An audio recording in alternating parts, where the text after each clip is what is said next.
Kepada peminat-peminat astronomi, they are looking forward untuk bulan 12 adalah kepada satu fenomena astronomi yang sangat biasa berlaku, which is meteor shower. Bulan 12 ni akan ada meteor shower Gemini. Tapi kan, apa perasan tak kenapa setiap tahun meteor shower akan berlaku pada masa yang sama? Contohnya macam meteor shower Gemini, dia akan berlaku pada bulan 12. Tahun depan akan berlaku pada bulan 12 juga lagi. Tahun lagi satu akan berlaku pada bulan 12 juga. So macam terfikir tak? Kenapa meteor shower ni kan, dia akan berlaku pada bulan yang sama setiap tahun without fail. Dia tak macam gerhana. Dia tak semua satu bumi akan nampak gerhana yang sama. Walaupun kita ada bumi yang sama, matahari yang sama, bulan yang sama, tapi kita tak dapat nak witness kejadian yang sama dekat satu-satu tempat. Contohnya, pada tahun 2019, hujung tahun 2019, dekat Indonesia, kita dapat tengok gerhana matahari cincin. Tapi dekat Malaysia, kita hanya dapat tengok gerhana matahari separa.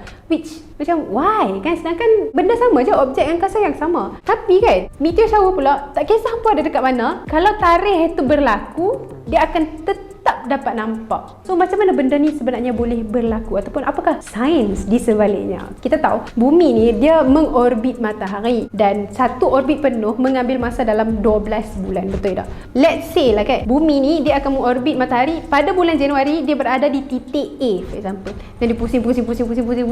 Setahun kemudian dia akan berada pada Januari pada titik A semula. Logiknya di sini adalah bila satu-satu fenomena astronomi ni berlaku pada masa yang sama setiap tahun, bermakna bumi berada di satu titik yang sama pada hari yang sama pada bulan yang sama. Maksudnya bila meteor shower ni terjadi, let's say dia berada di titik B. Okay, tahun ni dia berada di titik B, dan kemudian bila dia pusing semula ke titik B, masih sama bulan 12, dan kejadian dia pun masih sama, meteor shower. Tapi kenapa pada bulan 12? Kenapa bukan bulan lain? Sebenarnya meteor shower ada banyak-banyak bulan berlaku, cuma antara yang famous adalah Perseid dan Gemini, which is bulan 7, 8 dan juga bulan 12. Macam mana meteor shower boleh terjadi? Meteor shower terjadi sebab adanya komet.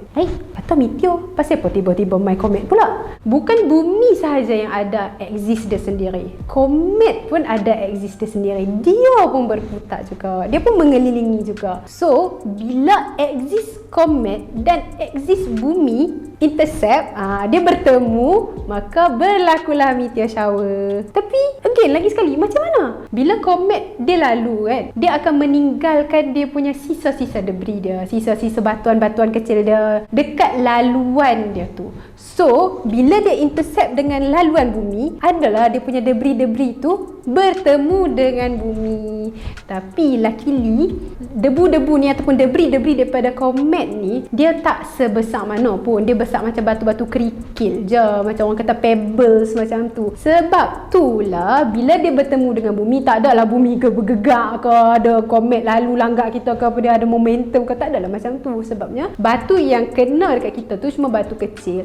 So bila dia kena dalam atmosfer, dia akan terbakar dan habis dekat situ sahaja, tak adalah jatuh ke bumi. Tapi ada juga yang jatuh ke bumi, cumanya dia tak adalah sebesar macam sampai menjadi ancaman kepada bumi. Okay, satu benda yang saya suka lah, yang saya macam perasan tak, kalau kita tengok movie orang putih kan, orang cakap, oh bila nampak shooting stars, make a wish. Mana asal datang make a wish ni? Okay, cerita dia, pada tahun 100 hingga ke 170 AD, seorang astronomer bernama Ptolemy, dia beranggapan yang shooting stars ni adalah sebenarnya satu cara the goddess ataupun the gods tengah tengok model sedekat bawah ni, macam manusia-manusia kat bawah ni kan, macam duk perkenankanlah doa mereka, hajat mereka macam tu.